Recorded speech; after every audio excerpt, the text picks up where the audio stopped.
Hi friends, welcome back to my channel. Interesting వీడియోల కోసం నా ఛానల్ను సబ్స్క్రైబ్ చేసుకోండి. 30 అత్యాచారాలు, 15 హత్యలు, 3 రాష్ట్రాల ప్రజలను ముప్పులు తిప్పలు పెట్టిన సైకో శంకర్. జైశంకర్ ఐలాస్ సైకో శంకర్. ఈ పేరు వింటేనే దక్షిణాది రాష్ట్రాల పోలీసులు ఉలిక్కిపడతారు. తమిళనాడు, కర్ణాటక, ఆంధ్రప్రదేశ్ రాష్ట్రాల్లో సుమారు 30 మంది మహిళలపై అత్యాచారం చేసి 15 మందిని పాశవికంగా హత్య చేసిన కేసుల్లో నిందితుడు సైకో శంకర్. హత్యలు, మానభంగాలతో పాటు అనేక దోపిడీ కేసులు అతడిపై నమోదై ఉన్నాయి. 1977 ఫిబ్రవరి 27న తమిళనాడులోని సేలం జిల్లా కన్నియన్పట్టి ప్రాంతంలో శంకర్ జన్మించాడు. యుక్త వయసులో ట్రక్ డ్రైవర్గా పనిచేశాడు. లో సరుకులు సరఫరా చేసే నిమిత్తం అతడు అనేక ప్రాంతాలను తిరిగేవాడు. ఈ క్రమంలో రహదారుల పక్కన ఒంటరిగా కనిపించే మహిళలపై శంకర్ కన్నేసేవాడు. వారికి లిఫ్ట్ ఇచ్చే సాకుతో లారీ ఎక్కించుకొని బలాత్కారం చేసేవాడు. సహకరించిన మహిళపై కేవలం అత్యాచారం మాత్రమే చేసేవాడు. తీవ్రంగా ప్రతిఘటించిన వారిపై అత్యాచారం తర్వాత కత్తితో గొంతు కోసి చంపేసేవాడు. 2008 నుంచి ప్రారంభమై అతడి నేర ప్రస్థానం 3 ఏళ్ల పాటు నిరాటంకంగా కొనసాగింది.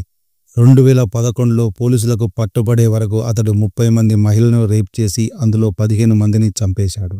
మొత్తం 19 మందిని చంపినట్లు ఆరోపణలున్న 15 హత్యలకు సంబంధించే పోలీసులు ఆధారాలు సేకరించగలిగారు. Jaishankar alias psycho Shankar. ఈ పేరు వింటూనే దక్షిణాది రాష్ట్రాలు పోలీసులు ఉరిక్కిపడతారు. 2008లో గుర్తు తెలియని మహిళపై అత్యాచారం చేసి చంపేసిన సైకో శంకర్ 2009 జూలై 3న కర్ణాటకలోని పెరందహల్లిలో శ్యామల అనే మహిళను అతి కిరాతకంగా చంపేశాడు. ఆ ఒక్క ఏడాదిలోనే 12 మందిపై అఘాయిత్యానికి పాల్పడి ప్రాణాలు తీశాడు. శంకర్ వద్ద ఎప్పుడూ ఒక హ్యాండ్ బ్యాగ్ ఉండేది. మహిళలపై అత్యాచారం చేసిన తర్వాత బ్యాగ్లో దాచిన ప్రత్యేకమైన కత్తితో బాధితులను పొడిచి చంపేసేవాడు. జాతీయ రహదారి పక్కన ఉండే దాబాల్లో వేచి ఉండే సెక్స్ వర్కర్లతో బేరం మాట్లాడుకొని లారీలో ఎక్కించుకునేవాడు. కాస్త దూరం వెళ్ళాక వారితో కోరికలు తీర్చుకొని డబ్బులు ఇవ్వకుండా ప్రాణం తీసేసేవాడు. వారి శవాలను ఎవరూ గుర్తుపట్టకుండా అటవీ ప్రాంతాల్లో పూడ్చిపెట్టేవాడు. ముఖ్యంగా గ్రామీణ ప్రాంతాలకు చెందిన మహిళలను శంకర్ టార్గెట్ చేసుకునేవాడు. 2009 ఆగస్టు 20న గంగేయం మహిళా పోలీస్ స్టేషన్లో విధులు నిర్వహిస్తున్న కానిస్టేబుల్ ఎం జయరాజ్ అనేకసార్లు అత్యాచారానికి పాల్పడి కిరాతకంగా చంపేశాడు. అప్పట్లో ఉప ముఖ్యమంత్రిగా ఉన్న కె. స్టాలిన్ పెరుమనల్లూరులో పర్యటిస్తున్న సమయంలో జయమణి అక్కడే తాత్కాలిక విధుల్లో ఉన్నారు.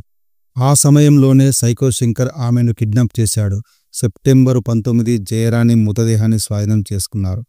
2009 సెప్టెంబరు 10న నమక్కల్లో కె. తంగమ్మల్ పొన్నాయి అనే మహిళను అనుచరుడు మోహన్ సెల్వంతో కలిసి దారుణంగా చంపేశాడు. ఈ కేసులో పోలీసులు ఇద్దరిపైన అభియోగాలు మోపి కోర్టులో హాజరుపరిచారు. అయితే సరైన సాక్ష్యాధారాలు లేకపోవడంతో 2014లో న్యాయస్థానం ఈ కేసును కొట్టేసింది. తిరుప్పూర్, సేలం మరియు ధర్మపురి జిల్లాల్లో మహిళలపై వరుస అత్యాచారాలు, హత్యల కేసులకు సంబంధించిన కేసులో తిరుప్పూర్ పోలీసులు 2019 అక్టోబర్ 19న అతన్ని అరెస్టు చేసి కోయంబత్తూర్ సెంట్రల్ జైలుకు తరలించారు. విచారణలో సందర్భంగా మహిళలను తాను ఎలా హింసించింది సైకో శంకర్ వివరించిన తీరుపై పోలీసులే షాక్ అయ్యారు. 2011 మార్చి 15న హత్య కేసు విచారణ కోసం పోలీసులు జైశంకర్ను ధర్మపురిలోని ఫాస్ట్ ట్రాక్ కోర్టుకు తీసుకెళ్లారు. అతడిని తిరిగి కోయంబత్తూరు జైలుకు తరలించే పనిని సాయుధ reserve police constable M. Chinnaswamy రాజవేలుకు అప్పగించారు. ఈ క్రమంలో సేలం బస్టాండ్ వద్ద శంకర్ వారి కళ్ళగప్పి తప్పించుకున్నాడు. దీంతో ఉన్నతాధికారులు 2 కానిస్టేబుళ్లను సస్పెండ్ చేశారు. దీంతో మనస్తాపానికి గురైన చిన్నస్వామి 19వ తేదీన తుపాకీతో కాల్చుకొని ఆత్మహత్య చేసుకున్నాడు. అక్కడి నుండి శంకర్ కర్ణాటకకు పారిపోయాడు. బళ్ళారి ప్రాంతంలో వరుసగా 6 మహిళపై అత్యాచారం చేసి ప్రాణాలు తీశాడు. ధర్మపురిలో ఓ బాలుడిని కూడా చంపేశాడు. 2011 ఏప్రిల్ నెలలో సెల్ఫోన్ సిగ్నల్స్ ద్వారా సైకో శంకర్ ఢిల్లీలో ఉన్నట్లు పోలీసులు గుర్తించారు. కానీ ఎక్కడా అతడి ఆచూకీ లభించలేదు. మేలో ముంబైలో సెల్ఫోన్ సిగ్నల్స్ గుర్తించి అక్కడ గాలించారు. అయితే పోలీసులు తనను టెక్నాలజీ సాయంతో వెతుకుతున్నారని తెలుసుకున్న శంకర్ సెల్ఫోన్ వాడడం మానేశాడు. అతడిని పట్టుకునేందుకు 15 మందితో కూడిన స్పెషల్ టీంను పోలీసులు ఏర్పాటు చేశారు. ఈ క్రమంలోనే 2011 మే 4వ తేదీన కర్ణాటకలోని ఎలిగి గ్రామానికి చేరుకున్న శంకర్ ఓ పొలంలో ఒంటరిగా పనిచేస్తున్న చంద్రకళ అనే మహిళపై అత్యాచారానికి యత్నించాడు.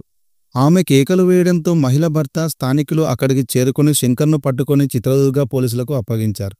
న్యాయస్థానం అతడికి 27 ఏళ్ల జైలు శిక్ష విధించడంతో బెంగళూరులోని పరప్పన అగ్రహార సెంట్రల్ జైలుకు తరలించారు. ఇతరత్రా కేసుల విచారణ కోసం 2013 ఆగస్టు 31న పోలీసులు అతడిని బెంగళూరులోని సమీపంలోని తుముకూరు కోర్టుకు తరలించారు. అదే రోజు అస్వస్థతకు గురికావడంతో పోలీసులు అతడిని జైలుకు సమీపంలో ఉన్న ఆసుపత్రిలో చేర్చారు. ఈ క్రమంలోనే మరుసటి రోజే నకిలీ కీ సాయంతో ఆసుపత్రి నుంచి తప్పించుకున్నాడు.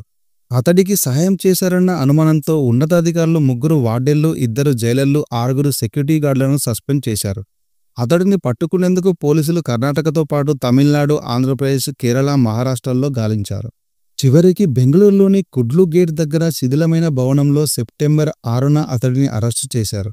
పోలీసుల నుంచి తప్పించుకునే క్రమంలో అతని కాలు విరిగిపోవడంతో ప్రభుత్వమే సర్జరీ చేయించింది. ఆ తర్వాత అతడిని బెంగళూరు సెంట్రల్ జైలుకు తరలించారు.